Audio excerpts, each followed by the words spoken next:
നമസ്കാരം. ശബരിമല സ്വർണ്ണക്കൊള്ള കേസിൽ ഒരു നിർണായക വഴിത്തിരിവ് സംഭവിക്കാൻ പോകുന്നു. അതായത് കേന്ദ്ര ഏജൻസികൾ ഈ കേസ് അന്വേഷിക്കണം എന്ന് വളരെ നേരത്തെ തന്നെ കേരളത്തിൽ ഉയർന്ന ആരോപണമാണ്. കാരണം പ്രത്യേക അന്വേഷണ സംഘം എന്ന് പറഞ്ഞാൽ കേരളത്തിലെ പോലീസാണ്.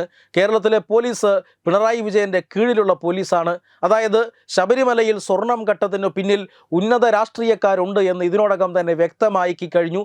ഒന്നോ രണ്ടോ CPM നേതാക്കളാണ് ഇപ്പോൾ ഇതിൻ്റെ പേരിൽ അകത്ത് കിടക്കുന്നത്. അതിൽ A. പത്മകുമാർ എന്ന CPM നേതാവ് മുൻ ദേവസ്വം ബോർഡ് മെമ്പർ മാത്രമല്ല, പാർട്ടിയിൽ സംസ്ഥാന ഘടകത്തിൽ പോലും വലിയ വേരുകളുള്ള, വലിയ സ്വാധീനമുള്ള ഒരു വലിയ നേതാവാണ്. ഇങ്ങനെ ഒരു നേതാവ് അടക്കം ഇക്കാര്യത്തിൽ ഇപ്പോൾ ജയിലിനകത്ത് കിടക്കുന്നുണ്ട് എന്ന് മാത്രമല്ല, മുൻ മന്ത്രി കടകംപള്ളി സുരേന്ദ്രൻ്റെ അടക്കമുള്ള പേരുകൾ ശബരിമല സ്വർണ്ണക്കൊള്ളയുമായി ബന്ധപ്പെട്ട് ചർച്ച ചെയ്യപ്പെടുന്ന സാഹചര്യത്തിൽ SITക്ക് മേൽ എത്രമാത്രം ഹൈക്കോടതി നിരീക്ഷണം ഉണ്ടായാലും ഈ കേസ് അട്ടിമറിക്കപ്പെടുമോ എന്നൊരു സംശയം എന്തായാലും ജനങ്ങൾക്കുണ്ട്. ഇതുവരെ SITയുടെ അന്വേഷണം നമ്മൾ പ്രതീക്ഷിച്ചതിൽ നിന്നും അപ്പുറത്തേക്ക് പോയിട്ടുണ്ട് എങ്കിലും അത് തൃപ്തികരമാണ് എന്ന് പറയാൻ കഴിയില്ല. കാരണം പല കാര്യങ്ങളിലും വലിയ കാലതാമസം ഉണ്ടാകുന്നുണ്ട്. ഹൈക്കോടതിയുടെ നേതൃത്വത്തിലാണ് അന്വേഷിക്കുന്നത് എങ്കിൽ പോലും ഈ അന്വേഷണത്തിൽ വലിയ രഹസ്യ സ്വഭാവമുണ്ട്. അതുകൊണ്ട് തന്നെ ഈ അന്വേഷണം ഫലപ്രദമാണോ അല്ലയോ എന്ന് ഇപ്പോൾ തീരുമാനിക്കാൻ ജനങ്ങൾക്ക് സാധിക്കുന്നില്ല എന്നുള്ളതാണ്. അതുകൊണ്ട് തന്നെ അവിടെ ഒരു കേന്ദ്ര അന്വേഷണം വേണം. BJPയുടെ സംസ്ഥാന അധ്യക്ഷൻ രാജീവ് ചന്ദ്രശേഖർ കഴിഞ്ഞ ഏതാനും ദിവസങ്ങൾക്ക് മുമ്പാണ് ഹൈക്കോടതിയിൽ ഒരു ഹർജി നൽകിയത്. ആ ഹർജിയിൽ CBI അന്വേഷണം ആവശ്യപ്പെടുന്നുണ്ട്. മാത്രമല്ല EDയുടെ അന്വേഷണം ആവശ്യപ്പെടുന്നുണ്ട്. അതോടൊപ്പം തന്നെ ആദായ നികുതി വകുപ്പിൻ്റെ അന്വേഷണം ആവശ്യപ്പെടുന്നുണ്ട്. ദേവസ്വം ബോർഡിൻ്റെ കണക്കുകൾ, കഴിഞ്ഞ 25 വർഷത്തെ കണക്കുകൾ ഓഡിറ്റ് ചെയ്യണമെന്നും അതിനുവേണ്ടി AGയെ നിയോഗിക്കണമെന്നും ഒക്കെയുള്ള ആവശ്യങ്ങൾ ആ ഹർജിയിലുണ്ട്. ആ ഹർജിയിൽ ഇപ്പോൾ ഇന്ന് വാദം കേൾക്കാനിരിക്കെ CBIയുടെ നിലപാട് വരുന്നുണ്ട്.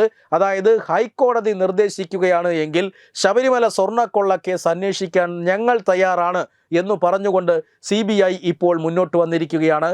CBIയുടെ ഈ നിലപാട് വരുന്നത് ഈ നേരത്തെ പറഞ്ഞ രാജീവ് ചന്ദ്രശേഖരൻ്റെ ഹർജി ഹൈക്കോടതി ഇന്ന് പരിഗണിക്കാനിരിക്കുമ്പോഴാണ് എന്നുള്ളത് വളരെ നിർണായകമാണ്. അതായത് പല കേസുകളിലും CBIക്ക് അന്വേഷിക്കാൻ തയ്യാറാണോ എന്ന് ഹൈക്കോടതി ചോദിച്ചാൽ പോലും നിലവിലെ കേസുകളുടെ ബാഹുല്യം കാരണം ഈ കേസ് ഏറ്റെടുക്കാൻ തയ്യാറല്ല എന്ന് പല ഘട്ടങ്ങളിലും CBI പറഞ്ഞിട്ടുണ്ട്. അതുകൊണ്ട് തന്നെ കോടതിയുടെ മുമ്പിൽ ഇപ്പോൾ CBIയുടെ നിലപാട് വളരെ നിർണായകമാവുകയാണ്. ഞങ്ങൾ അന്വേഷിക്കാൻ തയ്യാറാണ് എന്ന് CBI പറഞ്ഞിരിക്കുന്നു. അതിൻ്റെ അർത്ഥം കേന്ദ്ര സർക്കാരിന് ഈ ശബരിമലയിൽ വ്യക്തമായ പ്ലാനും പദ്ധതിയും ഉണ്ട് എന്നുള്ളത് കൊണ്ട് തന്നെയാണ്. കാരണം ഹൈക്കോടതിയുടെ നിരീക്ഷണത്തിൽ ഒരു അന്വേഷണം നടത്തുന്നതിനാൽ തീർച്ചയായും അതിന് മുകളിലേക്ക് ഒരു അന്വേഷണ സംവിധാനത്തെ നിയമിക്കാൻ കേന്ദ്ര സർക്കാരിന് പരിമിതികളുണ്ട്.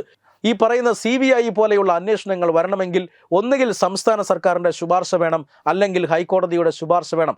അതുകൊണ്ടാണ് സംസ്ഥാന സർക്കാർ ഒരു കാരണവശാലും കേന്ദ്ര ഏജൻസിയെ ഇക്കാര്യത്തിൽ ക്ഷണിച്ചു വരുത്തും എന്ന് നമുക്ക് പറയാനാകില്ല. അതുകൊണ്ട് തന്നെയാണ് രാജീവ് ചന്ദ്രശേഖർ കൃത്യമായ ആ ഒരു നീക്കം നടത്തിയിരിക്കുന്നത്. CBI അന്വേഷണം ആവശ്യപ്പെട്ടുകൊണ്ട് ഹൈക്കോടതിയിൽ ഹർജി നൽകിയിരിക്കുന്നു. ഹൈക്കോടതിയിൽ CBI ഇപ്പോൾ നിലപാട് അറിയിച്ചു കഴിഞ്ഞു. ED ഇക്കാര്യത്തിൽ കേസെടുത്ത് അന്വേഷണം ഇതിനോടകം തന്നെ ആരംഭിച്ചു കഴിഞ്ഞു. ആദായ നികുതി വകുപ്പും പ്രാഥമികമായ വിവരശേഖരണം നടത്തിയിട്ടുണ്ട് എന്നാണ് മനസ്സിലാകുന്നത്. എന്തുകൊണ്ടാണ് CBI ഇവിടെ വരേണ്ടത് എന്ന് പറഞ്ഞാൽ, നേരത്തെ പറഞ്ഞതുപോലെ അന്താരാഷ്ട്ര വിഗ്രഹ കള്ളക്കടത്ത് സംഘത്തിലേക്ക് പോലും അന്വേഷണം നീണ്ടേക്കാമെന്ന് ഹൈക്കോടതി പോലും പറഞ്ഞിരിക്കുന്നു. ഈ സാഹചര്യത്തിൽ കേരള പോലീസിനും പരിമിതികളുണ്ട് എന്ന് ബോധ്യപ്പെടുന്ന ഒരു ഘട്ടം ഹൈക്കോടതിക്കും ഉണ്ടാവും. ആ സമയം ഹൈക്കോടതി CBIയിലേക്ക് അല്ലെങ്കിൽ കേന്ദ്ര ഏജൻസിയിലേക്ക് ഈ കേസ് കൈമാറും എന്ന സാഹചര്യം നിലവിലുള്ളപ്പോഴാണ് ഇപ്പോൾ CBI ഇങ്ങനെ ഒരു നിലപാട് അറിയിച്ചിരിക്കുന്നതും BJPയുടെ സംസ്ഥാന അധ്യക്ഷൻ ഇത്തരത്തിൽ ഒരു ഹർജിയുമായി പോയതും. എന്തായാലും നിർണായക വഴിത്തിരിവ് സംഭവിച്ചിരിക്കുന്നു. CBIക്ക് ഈ കേസ് അന്വേഷിക്കാൻ തയ്യാറാണ്. ഹൈക്കോടതി സമ്മതം മൂളിയാൽ CBI കേരളത്തിലേക്ക് ശബരിമല സ്വർണ്ണക്കൊള്ള അന്വേഷിക്കാൻ ഉടനെത്തുകയും ചെയ്യും. വെബ് ഡെസ്ക് തത്വമൈ ന്യൂസ്.